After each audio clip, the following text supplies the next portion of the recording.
Hello. Today's an important day to be a parent, one of the most important you'll have, because handing a young person a license is like handing them a gun. And in fact, cars killed more people than guns last year. They do every year. And young people have vastly more than their share of those slayings. The statistics aren't good. Car crashes are the leading causes of death amongst teenagers. They kill more people than homicide, suicide, cancer, and all other unintentional causes of death combined. 1 out of every 5 people I hand a license to this year will have a reportable accident. Next year will be almost as bad. But what's far worse is that chances are one of the young people I hand a license to this year will be dead within the next 2 because of driving. That's an awful statistic. But so far in this county, it has proven more than true. In the past 13 years, we've lost 17 young people to driving. Parents, today's a day to be a parent like no other. You have to make sure your child is not that statistic. Now, what I see in front of me is a lot of happy young people and a lot of concerned parents. It's my job in the next half hour to reverse that. And parents, you have hope. You have tools. First and foremost, I want to say that the license is your license because you had to bring it into existence, and with your signature and nothing else, that license will go away. If you go to the DMV and say, I've changed my mind, they will hand you a slip of paper, 1 signature at the bottom, and the license is gone. You're not the only one that can take it. I can take it. And if you come before me for a variety of offenses, I will take that license. A license is for people who are mature and acting that way, not for immaturity. The DMV can take it, and if you get 2 tickets before you turn 18, watch what happens. And finally, if you get past this all, your insurance company can drop you from the policy or price you out of the market, and the license is gone. Now, why are we so mean like that? Well, I hate to break this to you, but you're not good drivers yet. Remember the first time that you played basketball, or you played tennis. You weren't any good at it. That's where you are right now. Now, the good news is your skills will improve quickly. In approximately 5 years, you will have a skill set very close to your parents beside you. But the first couple of years is rough. Recognize that. Pay more attention. Drive slower. Look harder. And don't become one of those statistics. Now, what we're going to talk about today is based on research by the Virginia Tech Transportation Institute. And Virginia Tech came up with several reasons that they believe teenagers crashed, which included speeding, night driving, distracted driving, seatbelt non-usage, the presence of other teen passengers, the primary holder of the keys, and substance abuse. Let's look at it. The first one I want you to look at is speeding. It takes 303 feet to stop a vehicle under ideal conditions, going 60 miles an hour. That's a football field in 1 yard. If you're driving a pickup truck, it's a football field in both end zones. That's a long way. And if you go faster than 60 miles an hour, that football field starts to stretch out even further. That's a problem in that most young drivers can't look more than 75 feet in front of the car, 75 yards, and so they're in the hole right to begin with. This is the most important and most ignored law that we have, the speed limit sign. Now, I think a lot of people think that VDOT runs around and says, this would be a great spot for a 25-mile-an-hour zone. That's not what they do. Every time they put up one of those signs, they do an engineering study. They look at the road width, the sight distance, the number of entrances, the number of people that are going over it, and several other factors to come up with the ideal speed limit using a very scientific method. They put a lot of work into it. For that reason, I want that obeyed. And if you come before me and you have not obeyed that sign, and I so find, you will be convicted. And if you get 2 convictions, you get a bicycle. So look for that sign. Now, what happens if it's not perfect conditions? If it's raining, snowy, sleety, icy, something like that, well then all that previous stuff goes away and a whole new set of rules apply. Let's look at it. Now, here you have the black car in front of you. It's driving the speed limit, but it's awful icy. Now, in a moment, it's going to touch this ice, and then it's going to ping pong off of this truck, and then watch what happens. That is not survivable. There's no way in the world you survive that. This is a place that most teen drivers make a serious mistake. Most teen drivers, when it's bad weather, try to drive until they can swell when they start to lose control. But when you start to lose control, you've lost control. And when you've lost control, you're at the mercy of whatever's in the other lane. It's also a place that most parents make a serious mistake. Most parents, when it's bad weather, scoot their child to the side and say, "You don't have the experience to drive in this kind of weather. I do, so I'll drive." Of course they don't have the experience to drive in that kind of weather. That's exactly why they must drive. At some point in their life, they're going to have to drive in everything. Rain, sleet, snow, hail, you name it. Don't make them solo in it. Make excuses when it's bad weather to take your child out. It's a different skill set. You have it. They don't. Teach it to them. It's going to help them survive. Night driving. This is another place that Tech found that parents weren't spending enough time driving with their child. Tech wanted at least 40 hours of night driving with a child. And night driving is a very similar skill set, but subtly different. And for example, one of the problems you have is at night driving, you can't see quite as much as you think you can see. This driver thinks he sees everything, but he didn't see that bridge abutment. That's a serious mistake. So parents, take your kid driving at night and help out with that driving. What do we do here? Let's go back to that one. Distracted driving.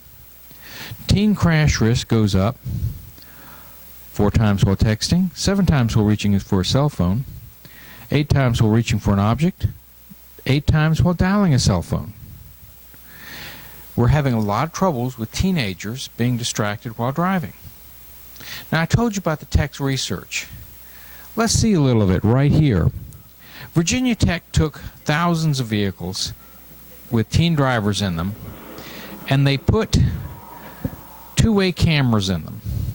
One facing the driver, one facing out, and they recorded what was going on. Now, the teenagers knew what was happening.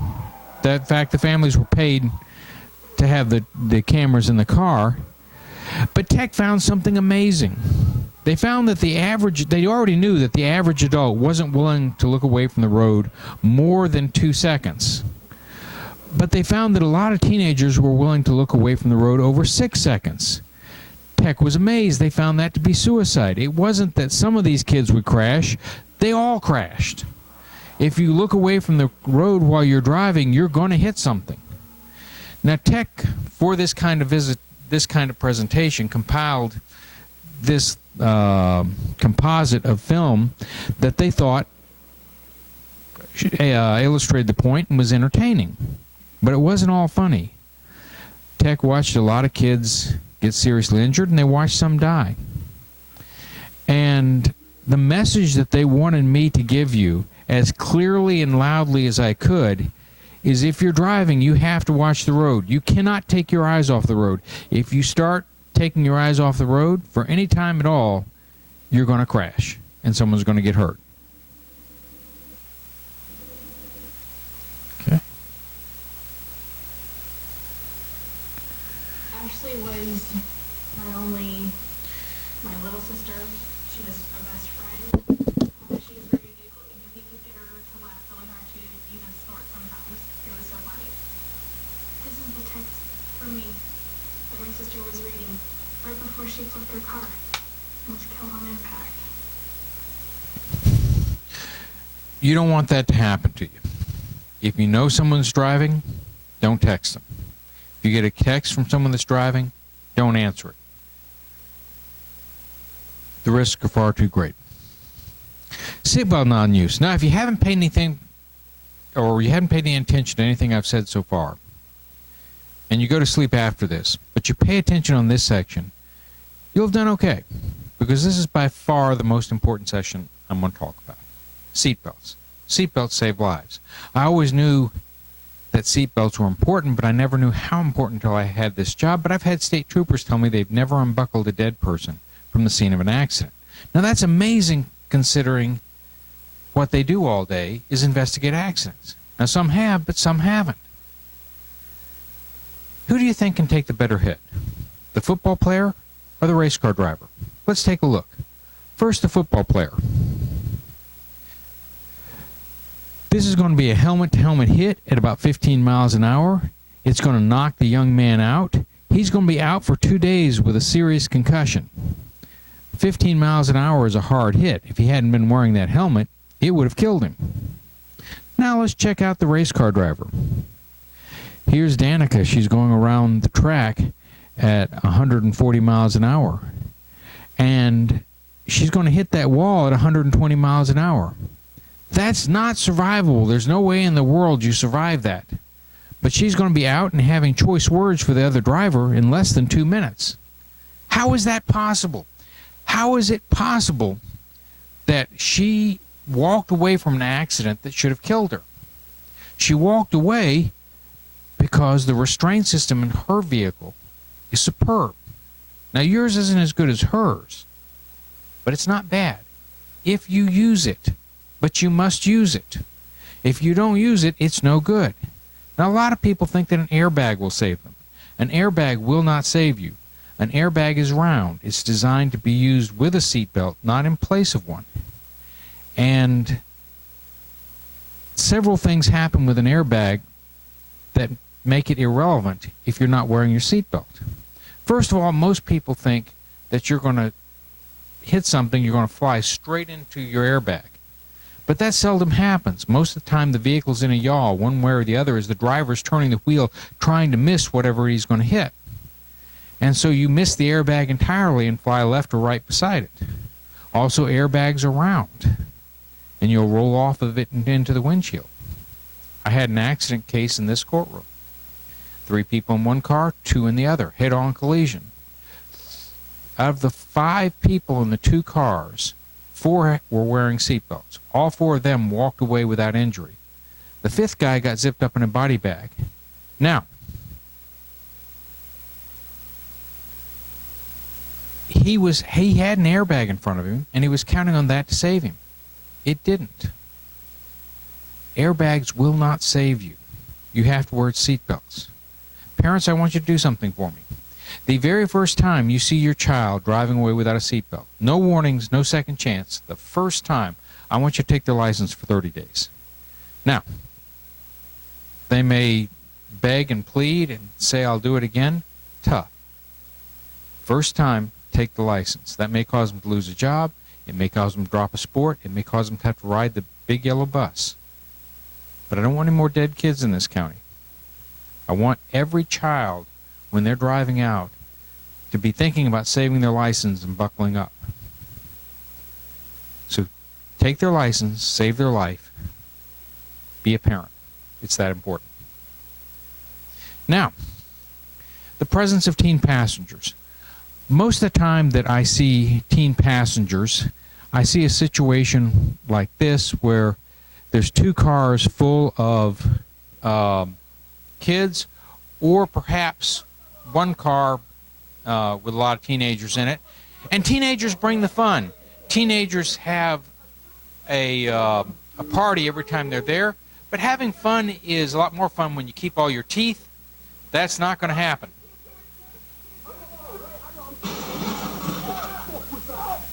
You got to understand something. If you're driving and you want to be a part of the fun, you can do that. But you have to keep your eyes forward. If you turn your head, that's when someone's going to get hurt or someone's going to get killed.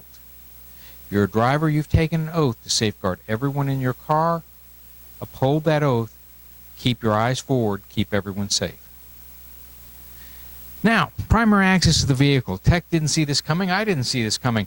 But they found a significant portion of the crash risk was whose pocket the keys ended up at the end of the day. Tech found if the keys went back in the parent's pocket, the crash risk went down. If it went in the child's pocket, the crash risk went up, particularly in the first couple of years. Something to think about. Impaired driving. Let's look at it.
Now, of course, that's Hollywood.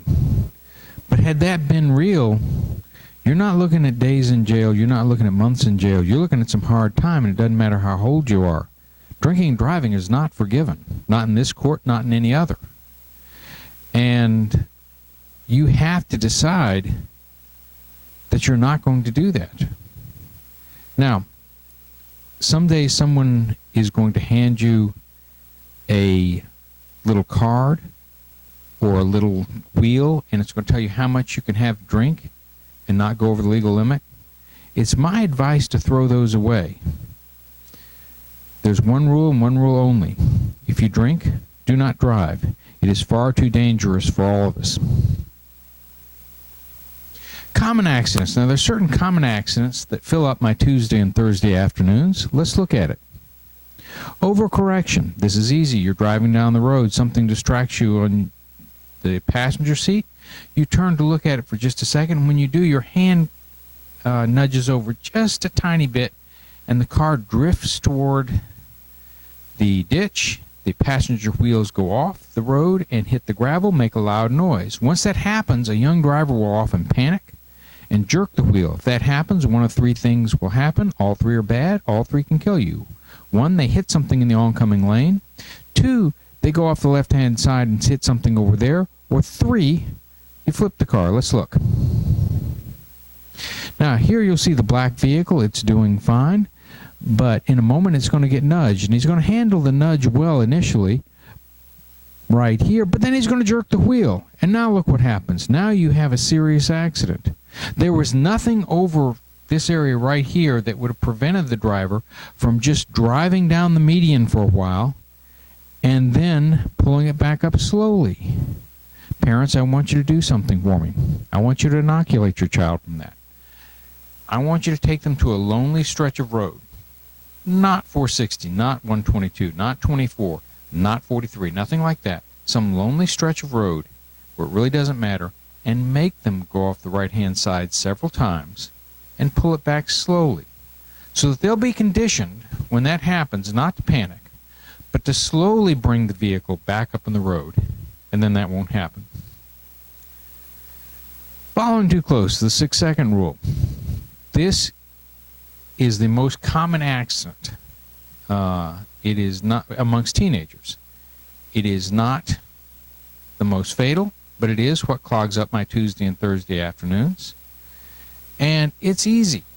You have to have 6 seconds between you and the vehicle in front of you to adequately have time to stop that vehicle in case something happens. If you have less, you don't have enough time. And so parents, when you're with your child, I want you to count. 1001, 1002, 1003, 1004, 1005, 1006. If they're closer than that, back them up. Now, years ago, some articles published you had to have 3 seconds. 3 seconds is not nearly enough time. I could not find 3 seconds on the internet. I did find 2.5. Let's look. Now here, this vehicle is 2.5 seconds apart from the other, but he's going to stop suddenly and That's a hard hit. You don't want to hit anything that hard. You don't want to hit anything at all. Give yourself 6 seconds, and you'll have enough time. I almost think this is true.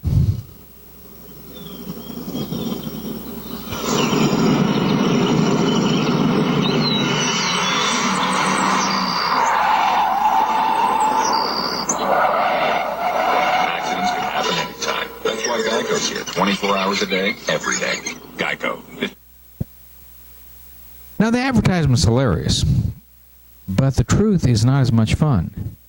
We've had several kids in this county injured by trying to dodge animals, and at least 2 die, one last year. And there's a simple rule. You follow this rule, and everyone's better off. 2 legs miss it, 4 legs go right for it. Why do I say that? Well, 2-legged creatures are not built for speed, and they have this strange tendency to sit there and look at you. You must go around them. 4-legged creatures, however, are built for speed, and they have instincts to move if something's coming for them. In a worst-case scenario, if that animal is dead center of your lane, a car is 6 feet wide. It only has to go 3.5 feet one way or the other, and it's okay. Unless you do something stupid like jerking the wheel, and then you may accidentally follow it into its escape path. And we have unpiled accidents where there's a dead deer, a dead dog, or something squashed between the cars. And everyone would have been fine if the driver just honked the horn, hit the brake, and stayed in their lane. 2 legs miss it, 4 legs go right for it. Everyone comes out ahead. Now, risky behavior. This is almost exclusively the province of young people. Older people have seen the dangers a car will give you, and they are very cautious of it. Young people often are not as cautious. First category is passenger activity. Again, almost exclusively the province of young people. You don't see a lot of 40 and 50-year-olds riding on the hood of a car, but occasionally you will see a 16-year-old do that. And this is a place that most teen drivers make a serious mistake. Most teen drivers think to themselves, well, I told them to get in, or I told them to stop whatever it was they're doing, but they don't want to do it. That's their problem. You're the captain of the ship. If that ship sinks, it's on you. And your friend might be in the morgue, they might be in the hospital, but you're going to be sitting in the witness chair trying to explain to me why you didn't pull that car over and stop when you knew it was unsafe. And there's no excuse for that. That's reckless driving. So it's on you. If someone's doing something reckless in or around your car, you have an absolute duty to stop and get everyone safe before you proceed an inch. Now, if you get pulled over, or if you get into an accident, get completely out of the road. This is why. That happens more than you would think. If you get into an accident and you can drive it all, get all 4 tires off the road. If the police pull you over and you see blue lights in your mirror, of course you want to get over as quickly as you can, and you should. But if you look and you cannot get all 4 tires off the road, wave to the officer, blink your lights, make sure that he knows that you're recognizing him. And then if you have to drive a mile down the road to find a place to safely pull off, do that. You're looking out for his safety as well as yours. He's not going to be upset by that. Police officers get killed by that as much as they get killed by guns. They're acutely aware of it. Get everyone safe. Get all 4 tires off the road. Now, we're going to spend some time with this one because this has been a real bugaboo amongst Bedford teens. It's a big deal nationwide, but it has been a huge deal and has been the #1 killer of Bedford teens. Inadequate scanning. Now, most people do not know what inadequate scanning is. And so we're going to spend a little bit of time talking about it. What is inadequate scanning? You come up to a stop sign. You look left and right, but nothing's there. So you pull out, except you were wrong, and there was something coming right towards you, and you pulled out right in front of it. Now, most people say, that can't happen to me. I'm very observant. So if there's something out there that's coming, I'm going to see it. You are not as observant as you think you are, and I'm going to give you a test to prove it.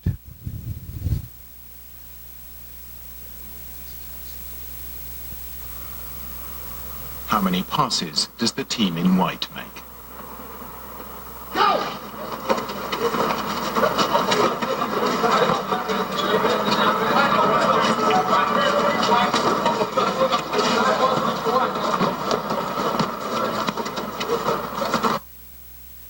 The answer is 13. But did you see the moonwalking bear?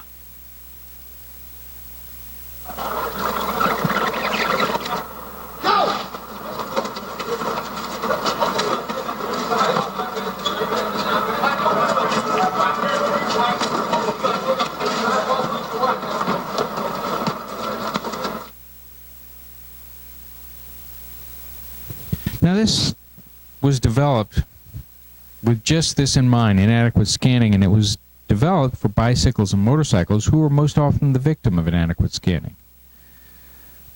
But how could this happen? How could it be that you come up to a stop sign and look and you don't see something as big as a car? Well, this is troubled scientists, and they've studied it over time, and they have found that people always, your brain subconsciously always assumed the absence of something coming, and that can affect what you see. And so although you stop and look, there's a little voice in the back of your brain whispering that you can't hear, but your subconscious can, that's whispering, there's nothing coming, there's nothing coming. Now, to try to help you understand a little bit, I want to show you a little bit of some of this research, and it's called the Stanford Door Test. Now, if you want to see the original Stanford Door Test, it's an old black and white thing on YouTube, but a British magician by the name of Darren Brown redid it a few years ago. I like his better, so we're going to see a few clips of Darren and the Stanford Door Test. Most of us think we're pretty observant, but with a bit of mind control, I wanted to see if I could make these people take even the most obvious things for granted. Now here's Darren. How to get to Trinity Church from here? You see that church down there? In a moment, he's going to be interrupted by a big picture of Darren. And this guy's not Darren. Yeah. You stay on there, which is at East Broadway. And then you walk down 2 or 3 blocks, and this Trinity Church is over by the outside. We'll walk you in there for the rest of the day. Excuse me, do you know where Trinity Church is? Okay. Last time I switched with someone who looked a little bit like me, but where's the fun in that? You know who that's the right heel? The other side. You see where that lady's standing? Sure. That's the pool. No, the lady in the braid. The other side. Yeah, the other side of the But you pool. say you don't know where it is? Exactly what street, no, but it's in that direction. Okay. Yeah, okay? Now, I had to leave this guy in because he was the one guy who got it. Yeah, fine. Come on, I'll take you. Are you going to walk now? I'm gonna catch some other people. Sorry, guys. Okay, listen, once you go on Broadway, yes. Remember the numbers are going. I could have sworn it was another guy. Once you hit the Broadway, you're going down. Yes. Walk up street. There are Trinity churches. Now, this lady's a master of observation.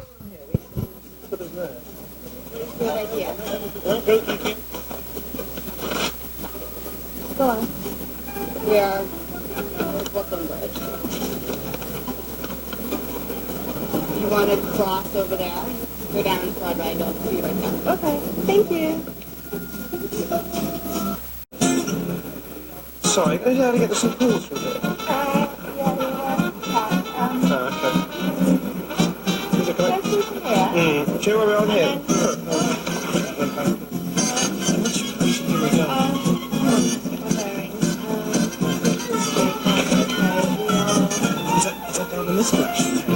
Yeah, that right there is Now, I love this video. Here you had grown adults, and each of them had the chance to see the person they were talking to and hear their voice. And then they made the switch. And once they made the switch, it didn't matter. Height didn't matter. Hair didn't matter. Lack of hair didn't matter. Sex didn't matter. Race didn't matter. It didn't matter. Each time they switched, and each time they switched, thinking that that was the person they saw, because that little voice in their head was telling them it would be the same person. Now, I'm going to show you one more video. It's a teenager. She is alone. She's not distracted. She is trying to do a good job, but she's coming up to a turn. Let's see how she does. Here she is right here, and she's coming up to this turn, and she's going to look right there,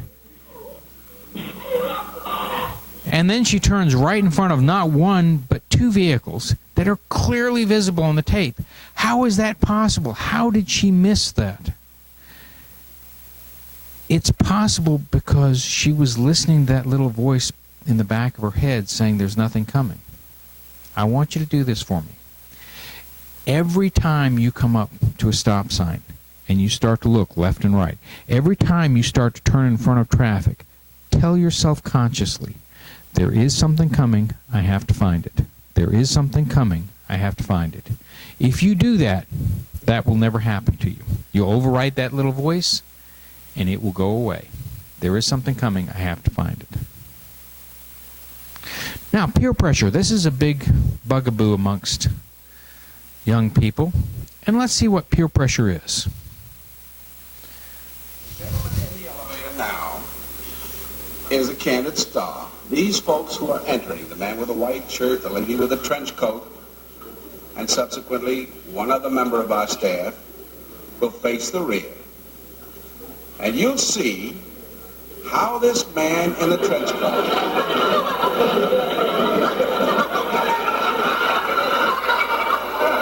tries to maintain his individuality,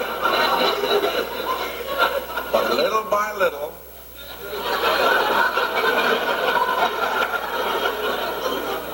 he looks at his watch, but he's really making an excuse for turning just a little bit more to the wall.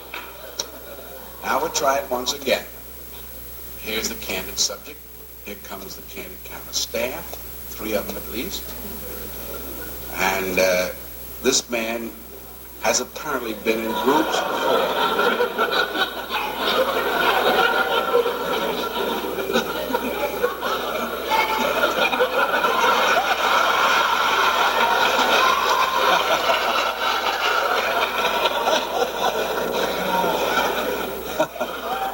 Here's a fella with his hat on in the elevator. First he makes a full turn to the rear, and Charlie closes the door. A moment later, we'll open the door. Everybody's changed positions.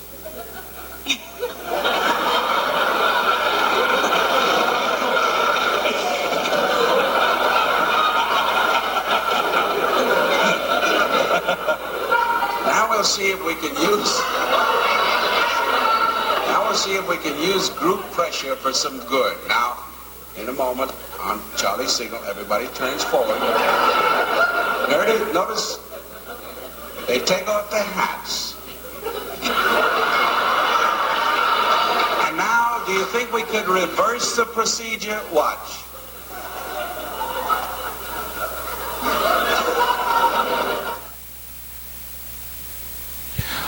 All right. Now, I love that video. Here you have grown adults in an elevator with people they're never going to see again. They're not going to talk to them, even to say hello.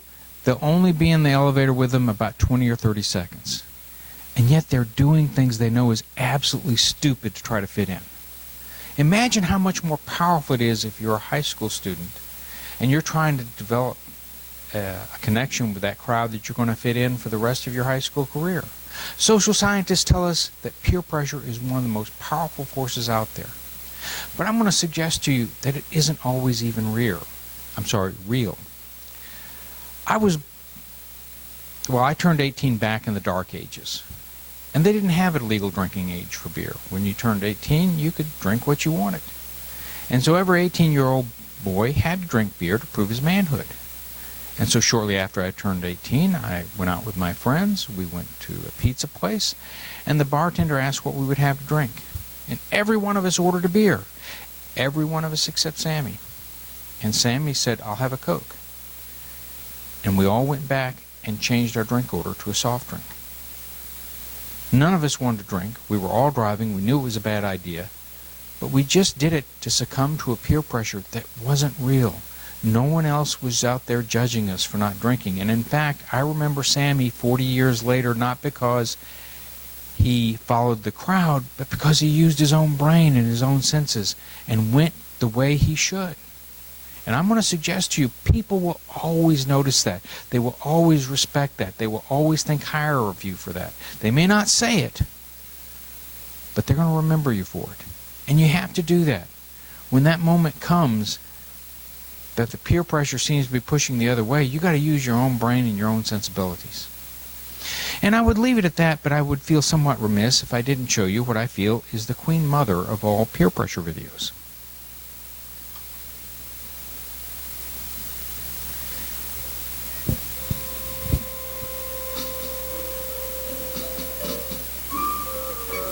You're full of beans and so's your old man. Oh, yeah. Yeah! Says who? Says me. Oh, yeah. Yeah! I double serious. The exact exchange and nuance of phrase in this ritual is very important. Huh, are you kidding? Stick my tongue to that stupid pole, that's dumb. That's cause you know where to stick. You're full of it. Oh, yeah? Yeah! Well, I double dog dare you. Now it was serious. A double dog dare. What else was left but a triple dare you? And finally, the coup de grace of all dares, the sinister triple dog dare. I triple dog dare you. Schwartz created a slight breach of etiquette by skipping the triple dare and going right for the throat. All right, all right. Okay.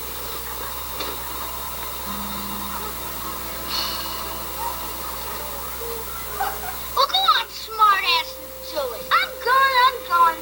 Flick's spine stiffened, his lips curled in a defiant sneer. There was no going back now. This is nuts.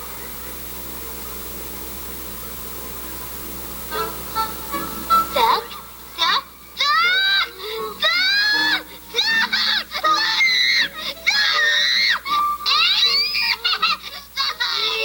It really works.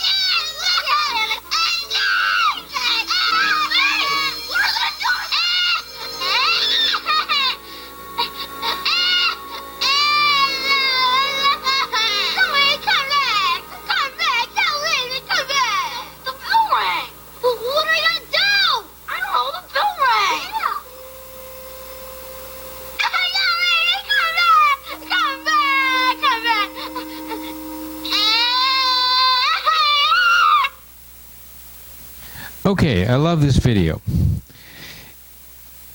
Can you imagine if you're sitting here in this courtroom and you've done something stupid that got someone hurt, and your excuse is, "Well, Judge, they triple dog dare me." How do you think that's going to go over? You got to make the decision right now not to do that, because I guarantee you that you're going to meet some people one day. There are enough idiots out there, there are enough immature people that you're going to meet someone that's going to egg you on to do something stupid, something that could get someone hurt. And you have to make the decision right now to use your own brain and your own sensibilities, and don't stick your tongue to the pole.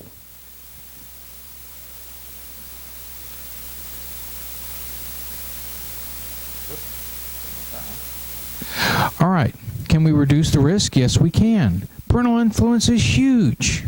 Tech found that to be by far the #1 factor in reducing teen crash risk. The more you pay attention to your kids driving, the better they will drive.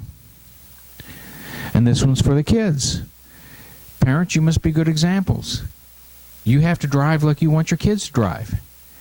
And kids, you have my full permission to correct them if they do not drive to your specifications. Now, after you do this, you've seen everything and you're getting very close to the end, you can send a certification to the court, and we will mail you back your license. But parents, I want you to do something. When that license arrives in the mail, I don't want you to give it to your child. I want you to keep it. And I want you to keep it until you've had the chance to go over with your child your expectations of their driving and under what circumstances that license will come back into your hand. Then and only then do I want you to hand them that license. This is the end of the presentation. You need to get your license. You need to send a certification signed by both the child and the parent to the clerk of the Juvenile and Domestic Relations Court of Bedford County, 123 East Main Street, Suite 101, Bedford, Virginia, 24523, certifying that you were both together and watched this presentation. Make sure you have the address on there that you want us to mail your license, and we will send it to you. Good luck.